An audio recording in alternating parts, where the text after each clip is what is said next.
Olá, irmãos, graça e paz. Seja bem-vindo a mais uma aula da nossa escola bíblica. Eu sou o pastor Wagner Dionísio e esse é o nosso canal de estudo da Igreja do Nazareno, Comunidade Leste. Seja muito bem-vindo. Olha só, nós estamos estamos na quinta aula do nosso panorama bíblico, né? Um panorama de todos os livros da Bíblia. Começamos lá em Gênesis, estamos no 10º livro, que é o livro de 2 Samuel. É o livro que nós vamos falar hoje. Se você não assistiu às outras aulas, eu quero lhe fazer um convite. Vá no nosso canal no YouTube, nesse canal que nós estamos aqui, vá lá nos vídeos, você vai achar a aula 1, aula 2, aula 3 e aula 4 do Panorama Bíblico. Tá muito interessante as aulas, você vai poder aprender bastante coisa lá. Antes da gente começar a aula, eu gostaria de orar. Feche seus olhos onde você estiver, se você pode. Pai, obrigado, Senhor. Obrigado por mais um dia, mais uma semana. Obrigado, Senhor Pai, por mais uma oportunidade que temos de poder falar acerca da Tua palavra, de poder aprender acerca do Senhor, acerca do Seu amor, da Tua graça, da Tua misericórdia, acerca, Senhor Pai, dos Teus feitos ao longo dos anos por Teu povo.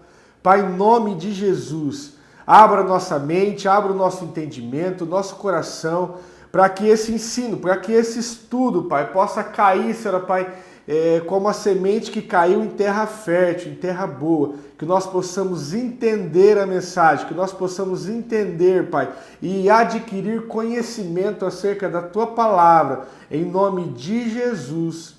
Amém. Amém, queridos? Então hoje nós estamos na aula 5 do Panorama Bíblico. Vamos lá, nós temos bastante assunto para tratar hoje. Então nós vamos falar, como eu já disse, do 10º livro da Bíblia, que é o livro de 2 Samuel. Semana passada nós falamos sobre o livro de Ruth e 1 Samuel, e hoje nós vamos falar sobre o segundo livro, que é basicamente a continuação, né, do primeiro livro de Samuel, e esse livro tem como personagem principal o rei Davi. Nós vamos ver aí algumas histórias, as mais relevantes, porque não dá para falar detalhado aqui em 30, 35 minutos sobre a história do rei Davi inteira, mas nós vamos falar algumas partes aí, alguns pontos mais relevantes da história do rei Davi.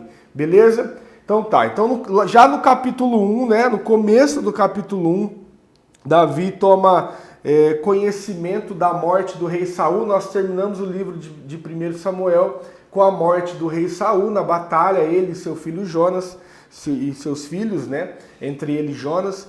E aqui começamos o livro de 2 Samuel com Davi ele ficou sabendo da morte do rei Saul, ele tomou conhecimento e ele lamenta a morte deles. Olha só, lá no versículo 17 do capítulo 1, nós vamos ler alguns textos hoje para você poder entender um pouco melhor. Então, versículo 17 do capítulo 1 diz: lamentou Davi a Saul e a Jonas, seu filho, com esta lamentação ao arco. Então, Davi ficou sabendo aí da morte e ele se lamenta, ele se entristece, mesmo tendo conhecimento, mesmo sabendo que Saul perseguia, Saul tentava matar, Saul tinha tramado por diversas vezes contra Davi, mesmo com tudo isso, quando ele sabe que Saul morreu, que Jonas, o seu amigo, morreu, ele fica triste e ele lamenta. Bom, no capítulo 2 do livro de 2 Samuel, no capítulo 2 aqui desse livro, versículo 4, nós vamos ler: então vieram os homens. Se você tiver com a sua Bíblia aí, querido, me acompanhe com o seu smartphone. Também não se esqueça de pegar o seu caderno para fazer a anotação, para facilitar aí o seu entendimento, beleza? Bom, então vieram os homens de Judá e ali ungiram Davi sobre a tribo de Judá e informaram Davi. Foram os homens de Jabes de Gileade que sepultaram Saul. Então olha só, Saul morre e aí os homens então ali da tribo de Judá vêm e unge Davi. A palavra ungir aqui, mas Davi já tinha sido ungido, né, lá por Samuel, na casa de Jessé, seu pai, e aqui eles usam a palavra usada aqui é ungir, mas ele foi levantado de fato como rei de Judá, né? Judá era uma tribo ali de Israel, nós aprendemos sobre isso. Inclusive, eu quero colocar aqui na sua tela olha aí na sua tela o mapa de Israel. Dá uma olhada aí, estou colocando aqui. Olha só o mapa de Israel. Esse que você está vendo aí é o mapa de Israel, tá vendo? Tudo isso aqui é Israel, ele está separado por cores. Por quê? Porque cada cor dessa é uma tribo, né? Começamos lá em cima, ó. Parte verde, a tribo de Manassés. Lá em cima na pontinha, a tribo de Dan. Depois a tribo de Asser, de Naphtali. A tribo também de Manassés, um pouquinho mais para baixo ali, juntando com a parte verde de cima. A tribo de Zebulon, de Issacar. Depois a tribo de Gade. Mais para baixo, verde clarinho, a tribo de Efraim. Aqui no roxo, tá vendo? Um rosinha claro, né? Não é roxo não, rosa.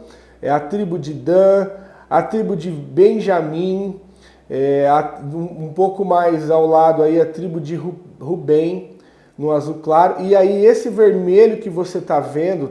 Esse vermelho mais escuro é a tribo de Judá. Essa tribo aqui que colocou Davi como rei, tá vendo? Como rei somente dessa tribo a princípio, tá? Nós vamos falar sobre isso agora. No meio dessa tribo, tá vendo amarelo? É a tribo de Simeão. Assim ficou a divisão da terra do povo de Deus, né? Do povo de Israel. Beleza? Bom, então voltando aqui para mim, você viu no mapa aí que a parte vermelha ali escura é a tribo de Judá, que colocou Davi como rei. E um homem chamado Abner, né? Abner era filho de um capitão do exército de Saul, filho de Ner.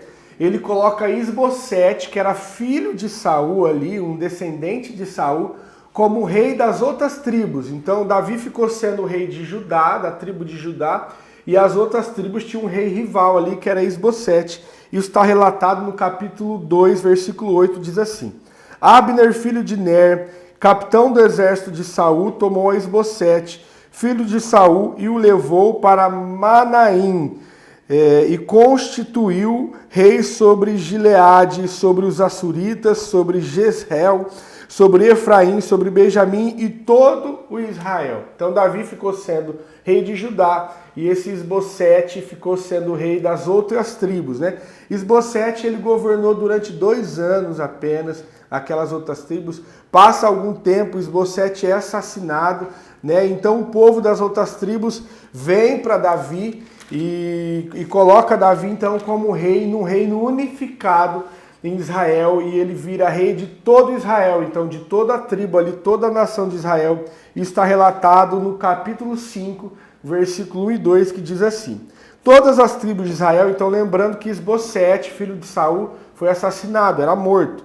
Então todas as tribos de Israel vieram a Davi em Hebrom e disseram: somos teus ossos e tua carne. Já antes, sendo Saul ainda rei sobre nós, era tu que saías e entravas com Israel. E também o Senhor te disse: tu apacentarás o meu povo de Israel, e tu serás chefe sobre Israel. Versículo 3. Assim, todos os anciões de Israel vieram ao rei em Hebrom, e o rei Davi fez com eles aliança em Hebrom perante o Senhor, e ungiram Davi rei sobre todo Israel. Então aqui todas as outras tribos reconheceram Davi como rei, e ele fica ali fazendo o reino unificado em Israel, sendo rei de tudo. Beleza? Até aqui? Tá tranquilo? Você entendeu? Então tá bom. Depois disso, algo relevante que acontece na vida de Davi, ele traz a Arca da Aliança, que estava em outro lugar, e ele decide trazer a Arca da Aliança para Jerusalém, né? Que aí ele faz ali uma capital religiosa, uma capital, um centro religioso e espiritual de Israel. Isso está relatado no capítulo 6, nós vamos ler o versículo 14, tá bom? Olha só, não, 14 não vou ler o 14, porque o 14 está falando que Davi dançou. Acho que aqui não é interessante, eu coloquei 14, mas agora não é interessante ler. Vamos ler o versículo 1 do capítulo 6. Tornou Davi a juntar todos os escolhidos de Israel em número de 30.000, levantou-se Davi e partiu com todo o povo que tinha consigo para Balaim de Judá, a fim de levarem de lá para cima a arca de Deus, sobre a qual se invocava o nome do Senhor dos Exércitos, que se assenta entre os querubins. Deixa eu só te contar um detalhe desse acontecido bem rapidinho, porque nós temos vários assuntos para falar ainda. Lembra que nós mostramos semana passada a arca? a Arca da Aliança, né? Então a Arca da Aliança, Davi decide levar ela para Jerusalém e eles vão buscar a Arca da Aliança. Só que eles buscam da forma errada, porque Deus tinha dado a ordem, quando Deus institui a arca, né, lá em Moisés, a arca só podia ser levada por homens nas costas e por esses, tá vendo esses pauzinhos aqui, né, que aqui é pauzinhos, lá eram madeiras atravessadas, né, então eles podiam somente carregar por essas madeiras, eles colocavam o ombro aqui e carregavam a arca. Bom, quando Davi vai então buscar a Arca da Aliança, a palavra diz que ele coloca a Arca da Aliança, talvez para facilitar ali o transporte, em cima de um carro de boi, contrariando a ordem que Deus tinha dado, como devia ser feito o transporte da Arca da Aliança. Ele coloca em cima de um carro de boi.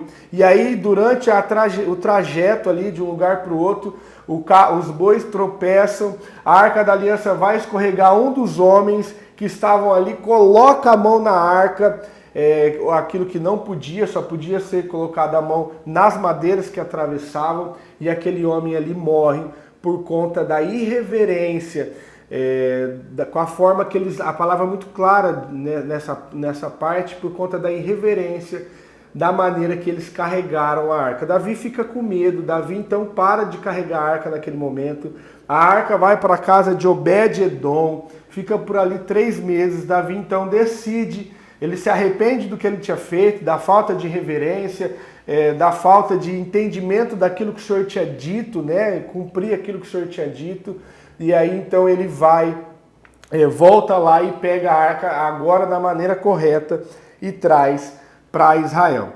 Tranquilo até aqui. Bom, Davi então, depois disso, ele tem a ideia, né? Ele quer construir... Só um minuto, deixa eu tomar uma água. Davi então, ele quer construir um templo, uma casa para o Senhor, para a Arca da Aliança, porque até então a Arca da Aliança ficava em tendas. Entenda, mesmo em Jerusalém ali, ela ficava numa tenda, né? Bom, então ele chega para o profeta Natan e ele fala: Natan, eu tenho um palácio, eu moro num palácio, né? Minha casa toda aqui bonita, chique, mas o Senhor habita em tendas, então eu quero construir um templo. O Senhor não permite ele construir um templo. Ele fala: Davi, vai vir de você um descendente, que aí é Salomão, né? O rei Salomão, filho de Davi, que esse sim constrói o templo, mas nós vamos falar isso mais para frente. Mas então Deus não deixa Davi construir o templo aqui nessa época, tá bom? Davi vence várias guerras, né? Depois você vai poder ler ali do capítulo 7 em diante, Davi vence as guerras, e aí acontece um fato bem relevante, digo eu, o fato mais relevante da vida de Davi, que está lá no capítulo 11, que o erro de Davi, o grande erro de Davi. Davi teve vários erros, Davi teve vários fracassos, né? Não só vitórias. O livro de Samuel conta, sim, as vitórias de Davi, mas ele conta os erros também, as fraquezas de Davi. Mas diria eu, né? E a palavra de Deus confirma isso, que esse aqui é o maior erro de Davi, quando ele tem um encontro com Betseba, e eu vou contar para você como foi isso. Então, Davi, um dia, o povo de Deus, o exército de Davi estava em guerra. Davi não vai para a guerra. A palavra diz que naquela época os reis iam para a guerra. Ele começa dizendo isso no capítulo 11, diz assim: na primavera do ano seguinte, época em que os reis saem à guerra, enviou Davi a Joabe e a seus servos com ele e a todo Israel, que destruíram os filhos de Amon e sitiaram a Rabá. Mas Davi ficou em Jerusalém. Então, era costume os reis irem para a guerra nessa época, que Davi não foi. Davi ficou lá no palácio, em Jerusalém. E uma determinada manhã, ele sai no terraço do palácio e ele vê uma mulher tomando banho. Era ela, a Betseba, e ele viu aquela mulher formosa, bonita, chamou a atenção dele. Ele pede para um dos seus servos descer lá e chamar ela para o palácio. Ele chama ela para o palácio. Ela era mulher de Urias, um dos soldados do exército do rei Davi, seu amigo inclusive, e aí então ele se deita com ela, tem relação, e ela é engravida de Davi. Quando ela fica sabendo que ela está grávida, ela manda avisar o rei, E o rei, então, Davi, decide fazer algo, porque como que ele tinha engravidado a mulher de Urias, né? Então ele quer encobrir esse erro, ele comete o erro, e além de cometer esse erro, ele quer encobrir o erro. Aí o que tornou esse erro mais grave, o que que ele faz? Ele manda chamar Urias estava na guerra guerreando, ele manda chamar Urias, ele avisa Joabe, que era o chefe, né, o comandante do exército dele nessa época, traz Urias para sua casa. Urias vai para o palácio, ele fala com Urias, fala: Urias, ó, descansa, vai para sua casa, fica um tempo lá. Qual que era a expectativa de Davi? Era que Urias fosse para sua casa, ficasse dias ali, descansasse, deitasse com a sua esposa, e aí então o filho seria considerado de Urias, né? E a esposa apareceu grávida bem na época que Urias estava ali, seria o filho de Urias, né? Bom, Urias então se recusa a ir para sua casa. Ele fala: eu não vou para minha casa porque o meu povo está em guerra. Os soldados estão dormindo em tendas lá no meio da batalha. Como eu vou para minha casa descansar sabendo que o exército está lá guerreando, sendo eu um soldado? E aí ele deita ali na escadaria do palácio, não vai para sua casa. Davi percebe que o seu plano não deu certo, então ele decide fazer uma outra coisa. O que ele faz? Ele escreve uma carta para Joabe, que era o comandante do exército de Israel, do exército de Davi, e dá para Urias essa carta. Ele fala: Urias, entrega essa carta para Joabe. Então Urias vai e entrega essa carta para Joabe. Lá na carta estava escrito assim para Joabe: Joabe, na guerra você vai colocar Urias na frente da batalha. E a hora que ele estiver à frente da batalha, o exército vai recuar. Deixa ele para que ele morra, para que ele seja ferido e morra. Olha só, para encobrir um erro, Davi vai e comete mais outros erros, né? Primeiro de chamar o seu amigo lá, tirar um soldado da guerra, depois de matar esse soldado, amigo dele, ele manda a carta então, e assim como foi ordenado por Davi, Joabe faz. Joabe coloca Urias na guerra, o povo vem guerrear, Urias é ferido e morre. E aí então a notícia chegou lá em Jerusalém, chegou lá até Davi. Davi então, com o amigo morto, com Urias morto, o marido de Betseba morto, ele toma Betseba como sua esposa, porque aí ele podia, porque ela já não tinha mais esposo, ela era viúva. Ele toma ela com sua esposa para esconder aquela gravidez e para dizer que o filho era dele, porque ele tinha ela como esposa já então. Bom, acontece isso. Depois Deus usa o profeta Natã para repreender Davi desse ato. Olha só o capítulo 12, se você tiver com a sua Bíblia, vamos ler comigo, capítulo 12, versículo 1. Nós vamos ler e eu vou explicar para você o que acontece aqui. Olha só, o Senhor enviou Natã a Davi. Entrando ele na presença de Davi, disse-lhes: havia numa cidade 2 homens, um rico e outro pobre. O rico tinha ovelhas e gados em grande número, mas o pobre não tinha coisa nenhuma, senão uma pequena cordeira, que comprara e criara, e que em sua casa crescera com seus filhos, do seu bocado comia, do seu copo bebia e dormia em seu regaço.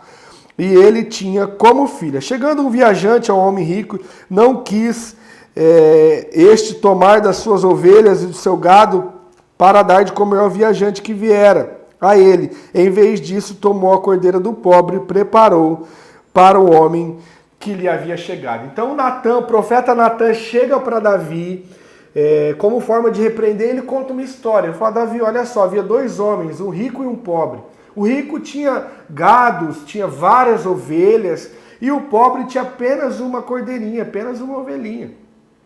E aí, vindo um viajante, vindo alguém para a casa desse homem rico, ele precisava servir-lhe um banquete, mas ele não quis matar dos seus vários gados ou das suas várias ovelhas. Ele vai e pega a única ovelha que aquele homem pobre tinha e mata. Davi, então, sabendo dessa história, ele fala: me diz quem é esse homem. Esse homem precisa morrer. E além de morrer, ele precisa restituir 4 vezes mais esse prejuízo de ter pegado a cordeirinha, né? E aí então Natã olha para ele e diz: esse homem é você. porque Davi tinha várias mulheres. Como rei, Davi tinha suas mulheres, suas concubinas, e ele vai pegar a única mulher do seu amigo Urias. E aí então Davi se arrepende profundamente, os olhos de Davi se abrem, ele reconhece aquilo que ele tinha feito, ele se lamenta profundamente, ele escreve Salmos, né? O Salmo de número 51, onde é o lamento de Davi, onde ele lamenta ali o seu pecado, ele chega a dizer, Senhor, faz o que o Senhor quiser, tire de mim o trono, tire de mim, mas só não retira de mim o teu espírito. E aí então, Natan olha para ele e fala, Davi, por conta desse teu pecado, por conta dessa tua falha, a espada jamais vai se afastar da sua casa. Natan diz isso para ele. A espada não vai afastar da sua casa. E aí Davi vive ali algumas consequências graves na sua casa, na sua família, por conta desse erro. A começar pela perca do filho. Aquele filho que tinha sido fruto de um adultério, né, fruto da relação dele com Betseba, com a mulher de Urias, morre. Davi fica entristecido. E aí algumas coisas acontecem na família de Davi, que nós vamos tratar aqui também para a gente prosseguir aí para o fim da aula. Bom, então o profeta Natan repreendeu Davi. Aminon, que é um dos filhos de Davi, esse foi outra coisa grave que aconteceu, está relatado lá no capítulo 13, você pode ler depois na sua casa com calma. Aminon, que era um dos filhos de Davi, ele violenta a sua meia-irmã, a sua irmã Tamar. Tamar era filha de Davi, Aminon era filho de Davi. Aminon se apaixona por Tamar, sua irmã, e ele violenta ela. Num determinado momento ela vai falar com ele e ele força ela a ter relação ali e tem relação com ela, violentando Tamar.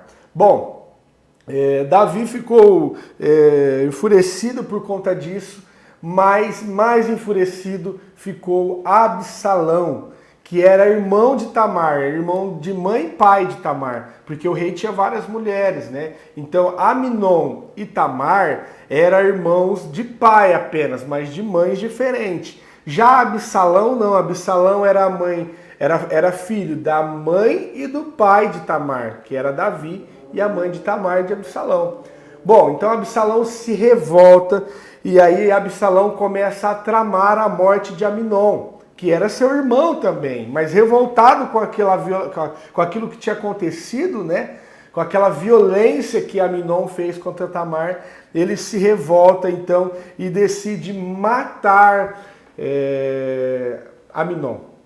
Então ele planeja um plano, mata Aminon, foge dali, porque Davi fica bravo também com esse acontecido, um irmão matando o outro. Olha só o tamanho da consequência do pecado na vida de Davi. Ele já tinha perdido o filho, fruto do adultério. Agora os seus próprios filhos, um violenta a outra, né? Tem relação ali forçado com a outra. O outro irmão vem e mata Aminon, e aí começa todo aquele rebuliço na família de Davi, cumprindo a palavra do profeta Natan, que a espada não vai se afastar da sua casa.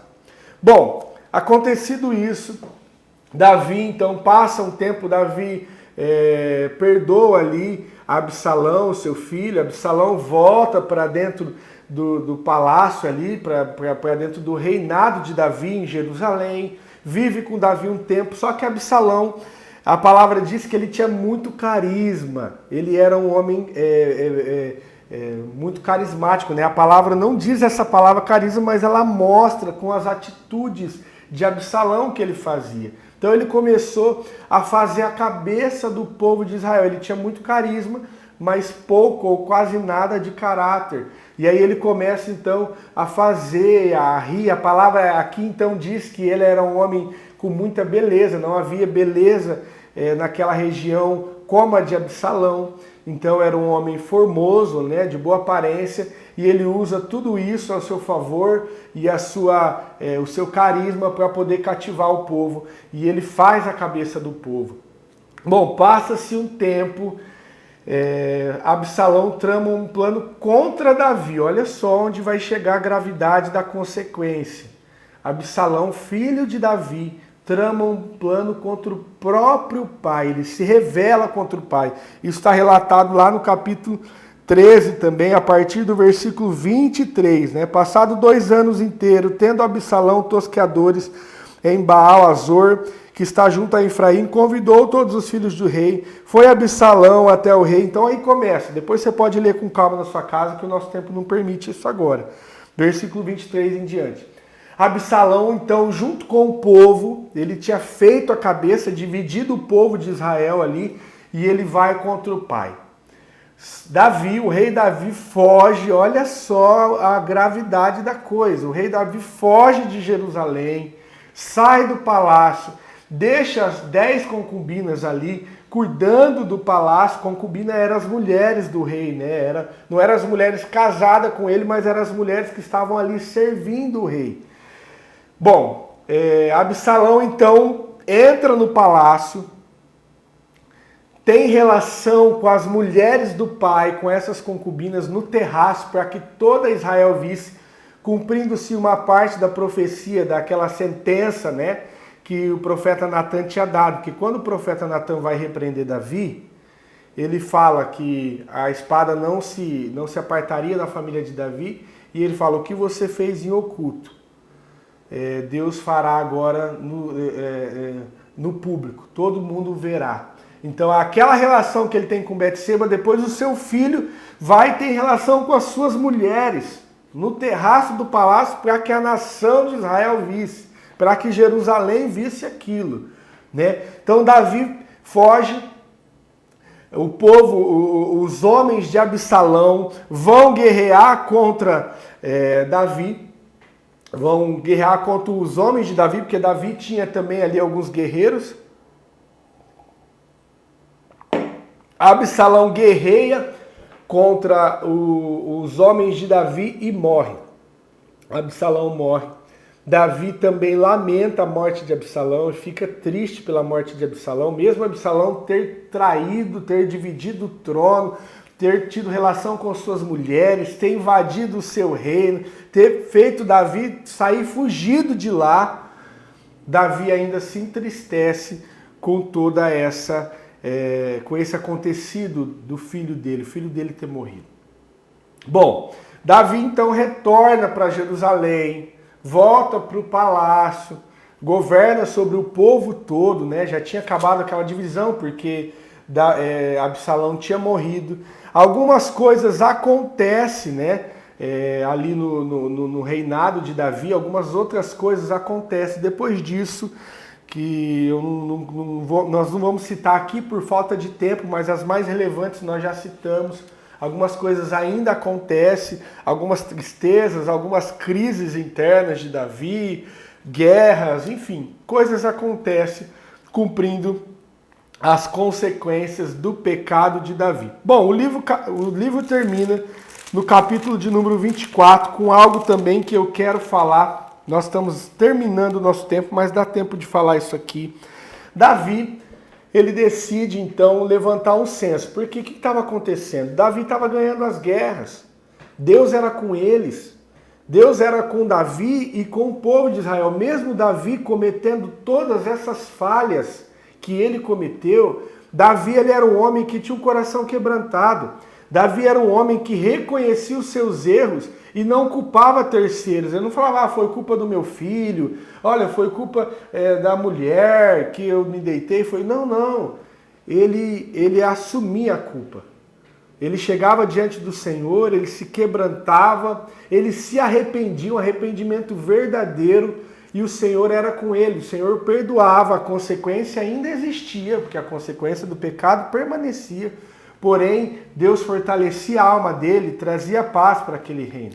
Então, olha só. Aí Davi tinha ganhado várias guerras, ele era poderoso em guerra, o povo de Israel era poderoso, e ele decide levantar um recenseamento, um censo, para contar quantos homens ele tinha, porque ele, afinal, ele estava vencendo muitas guerras. E ele fala para Joabe, que era chefe do seu exército, ele diz: Joabe, vamos contar quantos homens nós temos em Israel, conta nas tribos, quantos guerreiros de guerra nós temos. Joabe fala: por que nós vamos fazer isso, rei? Se for preciso, Deus acrescenta mais homens, né? Deus ele é conosco. Mas Davi fala, não, eu quero que conte. E Joabe vai e conta. Começa a contar, então, quantos homens Israel tinha. Afinal, era um exército poderoso. Bom, o que acontece? Deus se entristece por conta dessa postura de Davi. Afinal, Davi tinha tirado de Deus aquela glória, aquela honra pelas guerras ganhas e tinha colocado na quantidade dos seus homens. Davi, então, quando ele faz isso, ele está querendo dizer, né? Olha, nós ganhamos as guerras porque nós temos muitos homens, mas na verdade eles ganhavam a guerra porque Deus era com eles. Bom, o que acontece aqui nessa parte? Deus, então, dá um castigo para Davi. Ele fala, Davi, ó, por que você agiu dessa maneira? Porque você colocou a confiança nos seus homens. Porque você se esqueceu que eu sou quem faço Israel ganhar as guerras. Você vai escolher entre 3 coisas. Deus dá ali 3 opções para Davi escolher. E Davi escolhe cair na mão de Deus. A palavra diz no versículo 13, né? Assim veio, no versículo 13 do capítulo 24. Vamos ler o 12, ó. Vai e diz a Davi, assim diz o Senhor, 3 coisas te ofereço. E escolha uma delas para que eu execute contra ti. Então aqui as 3 coisas são faladas. Disse Davi a Gade, no capítulo 14, versículo 14. Estou em grande angústia, mas caímos na mão do Senhor, porque muitas são suas misericórdias, mas não nas mãos dos homens caia eu. Então enviou o Senhor peste em Israel, desde pela manhã até o tempo determinado, e de Dan até Berseba morreram 70.000 homens. Então, como consequência desse erro de Davi, mais um erro, né, entre diversos erros que Davi teve, 70.000 homens morrem por conta desse erro. E aqui, então, finaliza o livro de 2 Samuel, o segundo livro de Samuel. Na semana que vem nós vamos falar o primeiro livro de Reis. Então, esse livro, só para resumir, né, coloquei aqui alguns detalhes desse livro. O livro de 2 Samuel relata a vida complexa e cheia de desafios do rei Davi, mostrando suas virtudes e suas falhas. O livro destaca o poder do arrependimento sincero e do poder de Deus. Então, olha só, ele destaca aqui, em suma, né, nesse livro, que a gente pode identificar o poder do arrependimento sincero. Toda vez que Davi fazia alguma caca, e ele fez algumas bem grandes, algumas coisas bem grandes aqui, um erro muito grande. E aí quando ele se arrependia de coração, com sinceridade, Deus ia e perdoava. Então o livro destaca isso. E o livro também destaca a consequência do pecado. Mesmo havendo perdão, aquele plantio que foi feito, haverá uma colheita. Lógico que Deus passa com Davi ali, todas essas colheitas junto, né? Deus dá paz para Davi, no interior de Davi, Deus restaura, enfim. Mas é isso aqui que o livro destaca. Amém, queridos? Nós finalizamos então hoje o livro de 2 Samuel. Eu quero fazer um pedido para você. Você acha que essa aula foi relevante? Você acha que você aprendeu alguma coisa nessa aula? Você tem alguma coisa que falou, nossa, eu aprendi isso aqui, eu não sabia. Se sim, compartilha essa aula com alguém. Talvez aí tenha alguém na sua mente que você pensou, cara, isso aqui podia ajudar alguém, podia ajudar algum parente, algum amigo, alguém a aprender mais acerca dessa história, acerca desse livro, acerca da palavra de Deus. Então compartilha. Vai lá agora, deixa o seu curtir e deixa o seu compartilhar se isso teve alguma relevância. Se você fala, pastor, isso aqui não teve nenhuma relevância, tudo isso eu já sabia, não precisa fazer nada. Passa para o próximo vídeo, vamos para a próxima aula semana que vem, quem sabe você aprende. Mas se aí você falou, não, eu aprendi, eu quero que você compartilhe esse vídeo com alguém. Beleza? Posso orar pela sua vida, para a gente encerrar essa aula? Pai, obrigado.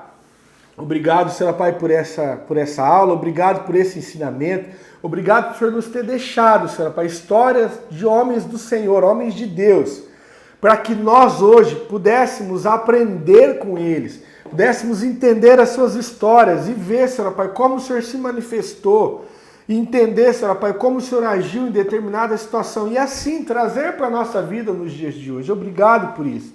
Pai, em nome de Jesus, nos dê uma semana abençoada, nos deu uma semana, Senhor Pai, um mês de maio que está começando, estamos no dia 6, Pai. Um mês abençoado na Tua presença, Pai. Em nome de Jesus, que nós possamos estar todos juntos na semana que vem para mais uma aula de escola bíblica e conhecer mais acerca do Senhor, acerca da Tua palavra. Amém. Amém, queridos? Fique com Deus. Deus abençoe você e a sua casa. Até a próxima aula.